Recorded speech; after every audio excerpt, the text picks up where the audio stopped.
हाँ डियर्स, आपका स्वागत है अपने एकेडमी डबल ए में। आइए अगले टर्म की ओर हम लोग बढ़ते हैं। पिछली क्लास में हमने देखा कि अगर माध्यिका किसी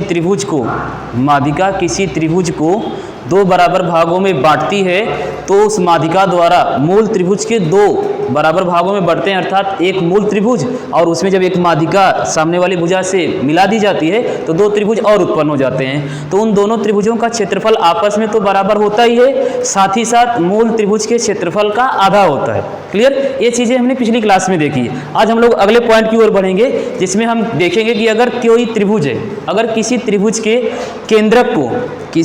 के केंद्रक को शीर्ष से मिला दिया जाए, कोई एक त्रिभुज हो, उस त्रिभुज के केंद्रक को शीर्ष से मिला दिया जाए।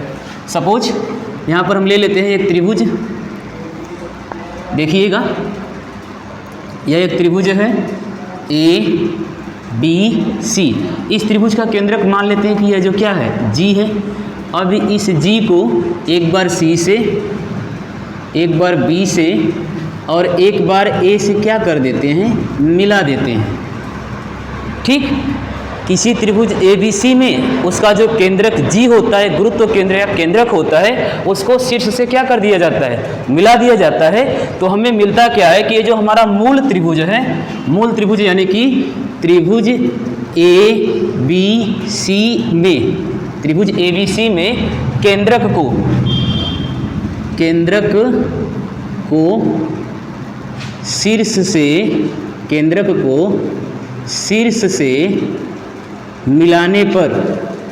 को शीर्ष से मिलाने पर, सही है,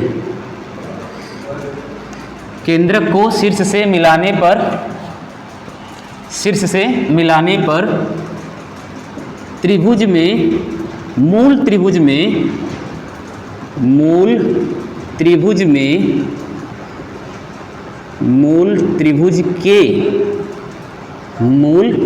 त्रिभुज के तीन बराबर भाग, मूल त्रिभुज के तीन बराबर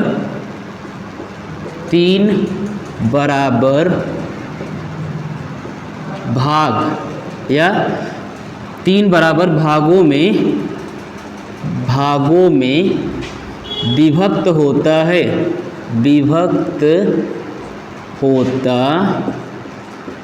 है। क्लियर? हमने क्या लिखा? हमने लिखा कि कोई त्रिभुज ABC है, ठीक है। देखिएगा हमने क्या बताया कि कोई त्रिभुज ABC है, जिसमें हमने क्या कर दिया, केंद्रक को शीर्ष से मिलाने पर मूल त्रिभुज के तीन बराबर भाग उत्पन्न होते हैं। तीन बराबर भाग क्या होते हैं, उत्पन्न, अर्थात ये जो हमारा मूल त्रिभुज होता है ना, इसमें तीन छोटे छोटे क्या बन जाते हैं, त्रिभुज बन जाते हैं। या इसे हम चाहे तो दूसरे शब्दों में और क्या लिख सकते हैं, अगर हम चाहें तो इसे दूसरे शब्दों में क्या लिख सकते हैं कि केंद्रक को शीर्ष से मिलाने पर, केंद्रक को शीर्ष से मिलाने वाली रेखा, मूल त्रिभुज को तीन बराबर भागों में क्या करती है, बांटती है। केंद्रक को शीर्ष से मिलाने वाली रेखा मूल त्रिभुज को तीन बराबर भागों में क्या करती है भाई, विभक्त करती है। देखिएगा अगर हम बात करें त्रिभुज ABC में, हमने केंद्रक को शीर्ष से क्या कर दिया है, जोड़ दिया है, केंद्रक को शीर्ष से अटैच करा दिया है। तो यहाँ पर एक पहला त्रिभुज बना, यह दूसरा बना और यह क्या बना, तीसरा बना। कौन कौन सा? एरिया ऑफ ट्रायंगल ABG बराबर एरिया ऑफ ट्रायंगल BGC बराबर एरिया ऑफ ट्रायंगल AC या AGC। हमारा मूल त्रिभुज ABC। क्लियर? इस मूल त्रिभुज के केंद्रक को शीर्ष से क्या कर दिया गया है, मिला दिया गया है। जब केंद्रक को शीर्ष से जोड़ दिया गया है तो वह रेखा जो केंद्रक और शीर्ष को जोड़ रही है वह क्या कर रही है, इस मूल त्रिभुज को तीन बराबर भागों में बांट रही है। अर्थात जो हमारा त्रिभुज ABG होगा उसका जो क्षेत्रफल होगा, एरिया ऑफ ट्रायंगल ABG बराबर एरिया ऑफ ट्रायंगल BGC बराबर एरिया ऑफ ट्रायंगल AGC बराबर 1/3, इधर दिख रहा है सर, बराबर 1/3 एरिया ऑफ ट्रायंगल सी। ध्यान से देखिएगा, हम क्या बताने का प्रयास कर रहे हैं। हमने बताया कि कोई एक मूल त्रिभुज है जिसका नाम ABC है। उस मूल त्रिभुज के केंद्रक को सामने वाले शीर्ष से मिलाने वाली रेखा मूल त्रिभुज को 3 बराबर भागों में विभक्त करती है और वहां से 3 त्रिभुजों का क्या होता है, निर्माण होता है। कौन कौन सा त्रिभुज? यहाँ पर होगा त्रिभुज ABG, यहाँ पर होगा त्रिभुज BGC, यहाँ पर होगा त्रिभुज AGC। Clear? AGB। I hope समझ में आया होगा कौन कौन सा त्रिभुज है। यहाँ पर यह वाला त्रिभुज है, यहाँ पर यह वाला त्रिभुज है और यहाँ पर यह वाला त्रिभुज है। क्लियर? मूल त्रिभुज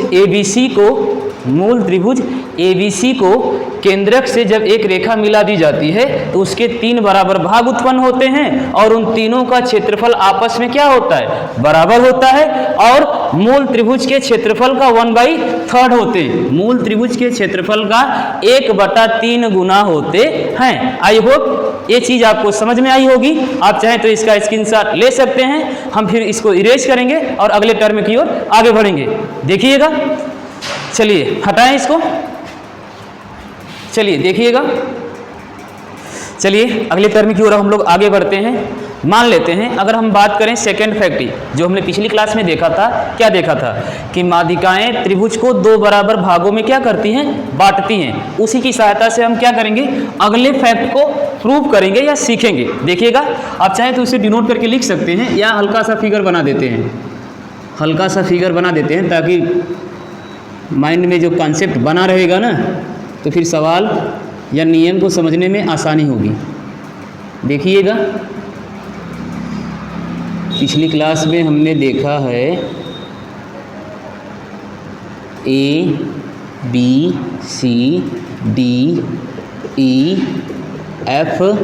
यहाँ पर हमारा क्या था, G।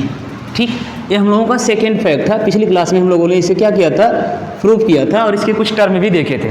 इसी की सहायता से हम लोग अगले टर्म को सिद्ध करेंगे। अगर हम बात करें ये हमारा कौन सा फैक्ट होगा, तो ये हम लोगों का लगभग चौथा या 5वां फैक्ट होगा। ठीक है, त्रिभुज के केंद्रक में चौथा या 5वां फैक्ट होगा। देख लीजिएगा आप लोग। इसमें हम करेंगे क्या, अगर इस त्रिभुज की अगर हम बात करें सेकेंड फैक्ट से अगर हम लें, तो हमने देखा कि एक त्रिभुज ABC था, एक त्रिभुज ABC था और इस त्रिभुज की किसी भुजा BC के मध्य बिंदु D को सामने वाले शीर्ष से मिला दिया गया था। भुजा AB के मध्य बिंदु F को C से मिला दिया गया था। भुजा AC के मध्य बिंदु E को B से मिला दिया गया था ना। तो फिर हमने इसके बाद एक टर्म, अभी इसी क्लास में हम लोगों ने पीछे प्रूव किया कि अगर किसी त्रिभुज के केंद्रक को अगर उनके शीर्ष से अटैच करा दिया जाए, मिला दिया जाए, तो त्रिभुज यानी मूल त्रिभुज के 3 टुकड़े होंगे, यानी 3 बराबर त्रिभुजों का क्या होगा, निर्माण होगा। अभी हमने पीछे ही उसको क्या किया है, प्रूव किया है। तो हम इसमें क्या करने वाले हैं, इसमें हम करने वाले हैं, देखिएगा क्या करने वाले हैं। अगर हम बात करें इसमें जो हमारा क्या है, GD है, GD आपको कहीं दिख रहा है,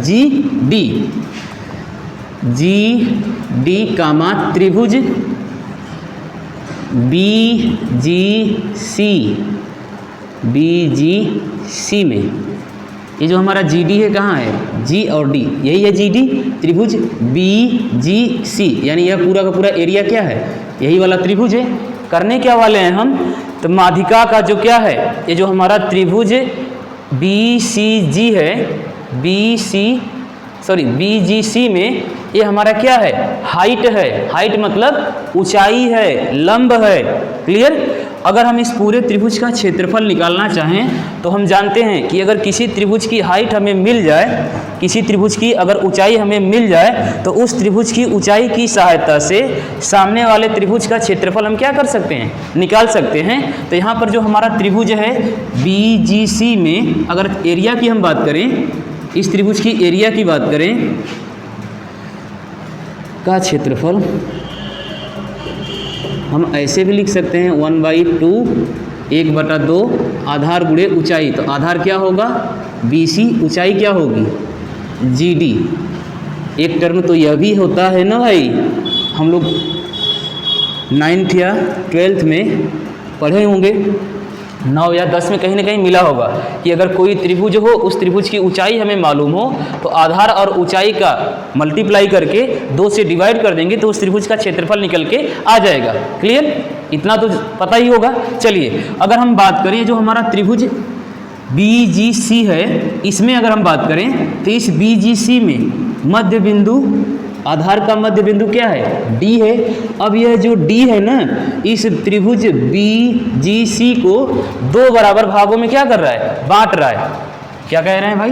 देखिएगा, हमने लिखा कि अगर मान लेते हैं कि एक त्रिभुज यहाँ पर बन रहा है, कौन सा? BGD, और कौन सा बन रहा है? एक त्रिभुज और बन रहा है CGD। दिखा आपको? त्रिभुज BGD, यह छोटू वाला त्रिभुज, फिर एक त्रिभुज CGD, यानी यह वाला त्रिभुज, एक यह हो गया और एक यह हो गया। इन दोनों का जो क्षेत्रफल होगा, इन दोनों का जो क्षेत्रफल होगा इस पूरे बड़े वाले त्रिभुज BGC के, बड़े वाले त्रिभुज BGC के क्षेत्रफल का क्या होगा? आधा होगा। आधा होगा यानी हम लिख सकते हैं एरिया ऑफ ट्रायंगल BGD बराबर एरिया ऑफ ट्रायंगल CGD बराबर half area of triangle BGC। Clear? चलिए एक बार फिर से देखिएगा, हम क्या बताने का प्रयास कर रहे हैं। हमने कहा कि सेकेंड फैक्ट की सहायता से हम लोगों ने जो पिछली क्लास में प्रूफ किया है कि किसी त्रिभुज की किसी भुजा के मध्य बिंदु को सामने वाले शीर्ष से मिला दिया जाता है। प्रत्येक भुजा के मध्य बिंदु को सामने वाले शीर्ष से मिलाया जाता है तो प्रत्येक भुजाएं एक दूसरे को कहीं ना कहीं बाइसेक्ट करती हैं, प्रतिच्छेद करती हैं। उसी प्रतिच्छेद पॉइंट को गुरुत्व केंद्र या केंद्रक कहते हैं, गुरुत्व केंद्र या केंद्रक कहते हैं। और वही केंद्रक से फिर हमने इसके बाद अगली क्लास में हमने एक फैक्ट देखा। क्या देखा? कि भाई कोई त्रिभुज ABC हो, कोई त्रिभुज ABC हो और उस त्रिभुज के केंद्रक G को, उस त्रिभुज के केंद्रक G यानी गुरुत्व केंद्र G को प्रत्येक शीर्ष से क्या कर दिया जाए? मिला दिया जाए। प्रत्येक शीर्ष से जब मिलाया जाता है तो मूल त्रिभुज के कितने भाग होते थे? 3। मूल त्रिभुज के 3 भाग मूल त्रिभुज के कितने भाग होते थे? 3। और उन तीनों का क्षेत्रफल आपस में क्या होता था? बराबर होता था। और मूल त्रिभुज के क्षेत्रफल का 1/3 गुना होते थे, अर्थात 1/3 के बराबर होते थे। ठीक है, ठीक उसी फैक्ट के साथ हमने क्या किया, यहाँ पर हमारा त्रिभुज था जो GD है, क्या है ये जो GD है? त्रिभुज BGC का लंब है या ऊंचाई है। त्रिभुज BGC की ऊंचाई है, क्या है? GD। और यह GD त्रिभुज BGC को 2 बराबर भागों में क्या कर रही है? बांट रही है। अर्थात यहां से 2 त्रिभुजों का क्या हो रहा है? निर्माण हो रहा है। एक त्रिभुज BGD, दूसरा त्रिभुज CGD। और इन दोनों त्रिभुजों का क्षेत्रफल आपस में क्या होता है? बराबर होता है। और इस पूरे बड़े वाले त्रिभुज के क्षेत्रफल का क्या होगा? आधा होगा। आई होप आपको यह चीज समझ में आई हो। क्लियर? अगर हम इस एक छोटू त्रिभुज का कंपेयर ABC यानी मूल त्रिभुज बड़े वाले त्रिभुज के साथ कंपेयर करना चाहें तो क्या होगा? अगर हम इस छोटे वाले त्रिभुज या तो इसको किसी एक त्रिभुज को लें और उस त्रिभुज को इस मूल त्रिभुज ABC से कंपेयर करना चाहें तो उसका जो रिजल्ट आएगा या उसका जो मान आएगा कितना आएगा? एक बार सोच के देखिए कितना आना चाहिए आपके हिसाब से। चलिए देखिएगा, हम लोगों ने पिछली क्लास में क्या प्रूफ किया था? पिछली क्लास में हमने देखा था कि यहाँ पर अगर हम इसको हटाएं कुछ देर के लिए समझने के लिए, देखिएगा पिछली क्लास में हमने कुछ ऐसा ही त्रिभुज सिद्ध किया था ना? क्लियर? तो इसमें जो हमारा BGC का मान आया था, हमारा जो BGC का मान आया था, एरिया ऑफ ट्रायंगल BGC, वह बराबर किसके था? 1/3 area of triangle 1/3 area of triangle ABC के। यानी BGC का मान एरिया ऑफ ट्रायंगल ABC के 1/3 के क्या था? बराबर था। तो ठीक यही वाला मान त्रिभुज BGC इसको यहां पर क्या कर दें? रख दें तो क्या होगा भाई? रख देते हैं। चलिए नीचे दिख रहा है सर? चलिएगा, हम यहाँ पर अगर इस टर्म को रखते हैं तो यहाँ पर होगा क्या? ये पूरा का पूरा वैसे का वैसे ही रहेगा। लिखेंगे area of triangle B G D बराबर area of triangle C G D बराबर 1/2। ये तो रहेगा 1/2 तो रहेगा। क्यों रहेगा? क्योंकि यह जो त्रिभुज है ना, इस त्रिभुज का हाफ है। यह जो त्रिभुज है इस त्रिभुज का क्या है भाई? हाफ है। अब यह वाला जो त्रिभुज है किस त्रिभुज का थर्ड है? तो इस त्रिभुज का थर्ड है। अर्थात इसका मान यहाँ से उठाकर कहाँ रख दें? यहाँ पर। इस वाले का मान यहाँ पर रख दें, यानी एरिया ऑफ ट्रायंगल BGC बराबर 1/3 एरिया ऑफ ट्रायंगल ABC। तो जब एरिया ऑफ ट्रायंगल ABC का मान रखेंगे तो क्या लिखेंगे? Multiply by 1/3 area of triangle ABC। I hope आपको ये समझ में आया हो कि हमने क्या करने का प्रयास किया है। यानी यहाँ से इसका इसमें मल्टीप्लाई हो जाएगा तो हम लिखेंगे क्या? एरिया ऑफ ट्रायंगल BGD बराबर एरिया ऑफ ट्रायंगल CGD बराबर ऊपर का ऊपर गुणा नीचे का नीचे 1/6 area of triangle ABC। I hope ये चीज़ आपको समझ में आई हो कि जो हमने बताने का प्रयास किया है यह चीज़ आपको समझ में आई हो। यानी इस छोटू वाले त्रिभुज का जो मान होगा वह मूल त्रिभुज के 1/6 गुने के क्या होगा? बराबर होगा। मूल त्रिभुज के 1/6 गुने के क्या होगा भाई? बराबर होगा। क्लियर? ये चीज़ शायद आपको समझ में आई हो। चलिए एक बार हम फिर से क्या करते हैं? रिपीट करते हैं। हमने कहने का प्रयास क्या किया आज की क्लास में? हमने बताने का क्या प्रयास किया? तो हमने यही कहा कि फैक्ट सेकेंड की सहायता से, सेकेंड फैक्ट की सहायता से, तो सेकेंड फैक्ट में हमने देखा था कि किसी त्रिभुज की एक भुजा के मध्य बिंदु को सामने वाले शीर्ष से मिला दिया जाता है। किसी त्रिभुज के एक भुजा के मध्य बिंदु को सामने वाले शीर्ष से मिला दिया जाता है। ठीक त्रिभुज की तीनों भुजाओं के मध्य बिंदु को सामने वाले शीर्ष से मिला दिया जाता है। तो मिलाने के बाद वे तीनों भुजाएं एक दूसरे को कहीं ना कहीं एक पॉइंट पर बाइसेक्ट करती हैं, प्रतिच्छेद करती हैं। जब प्रतिच्छेद करती हैं तो उसी बिंदु को हम लोग गुरुत्व केंद्र या केंद्र कह देते हैं। ठीक, फिर हमने इसके अगली क्लास में देखा कि भाई कोई त्रिभुज ABC है, उस त्रिभुज में गुरुत्व केंद्र G से प्रत्येक शीर्ष को एक रेखा से जोड़ दिया जाता है। प्रत्येक शीर्ष को एक रेखा से जोड़ दिया जाता है। तो जो मूल त्रिभुज हमारा बनता था, उस मूल त्रिभुज के 3 टुकड़े होते थे। कितने टुकड़े? 3। और उन तीनों त्रिभुजों का क्षेत्रफल आपस में क्या हुआ करता था? बराबर हुआ करता था। और वो तीनों त्रिभुजों का क्षेत्रफल मूल त्रिभुज के क्षेत्रफल से 1/3 यानी 1/3 गुना हुआ करता था। क्लियर? फिर हमने उसके बाद इस पॉइंट में यानी चौथे फैक्ट में हमने जो बताने का प्रयास किया है, इस फैक्ट में हमने क्या बताने का प्रयास किया कि मान लेते हैं भाई कि एक त्रिभुज BGC है। मान लिया एक त्रिभुज BGC था। अब इस त्रिभुज की ऊंचाई निकल के हमें मिली GD, और यह जो GD है ना, GD क्या करती है? त्रिभुज BGC को 2 बराबर भागों में बांट देती है। कौन कौन से? त्रिभुज BGD, त्रिभुज BGD, पहला त्रिभुज यह बना, दूसरा CGD, दूसरा त्रिभुज यह बना। 2 बराबर भागों में बांटती है। अर्थात इस बड़े वाले त्रिभुज का जो क्षेत्रफल होगा इस त्रिभुज के क्षेत्रफल का कितना गुना होगा? 2 गुना। क्लियर? क्यों 2 गुना? क्योंकि यह दोनों त्रिभुजों का क्षेत्रफल आपस में क्या है? बराबर है। तो हम लिख सकते हैं, क्या लिख सकते हैं? एरिया ऑफ ट्रायंगल BGD बराबर एरिया ऑफ ट्रायंगल CGD बराबर 1/2 एरिया ऑफ ट्रायंगल BGC। यानी यह छोटू त्रिभुज का मान इस बड़े वाले त्रिभुज के क्षेत्रफल का आधा होगा। क्लियर? ठीक इसी प्रकार से हमने देखा कि ये जो BGC है इसका भी मान कुछ न कुछ है। यहाँ पर हमने देखा कि एरिया ऑफ ट्रायंगल BGC बराबर 1/3 area of triangle ABC। Area of triangle BGC बराबर 1/3 एरिया ऑफ ट्रायंगल ABC। अगर हम यहाँ से त्रिभुज BGC का मान इस वाले फैक्ट में रख दें तो हमें मिलेगा क्या? अर्थात इस छोटे वाले त्रिभुज का कंपेयर हम पूरे बड़े वाले मूल त्रिभुज से कर सकते हैं। हमने वही किया। क्या किया भाई?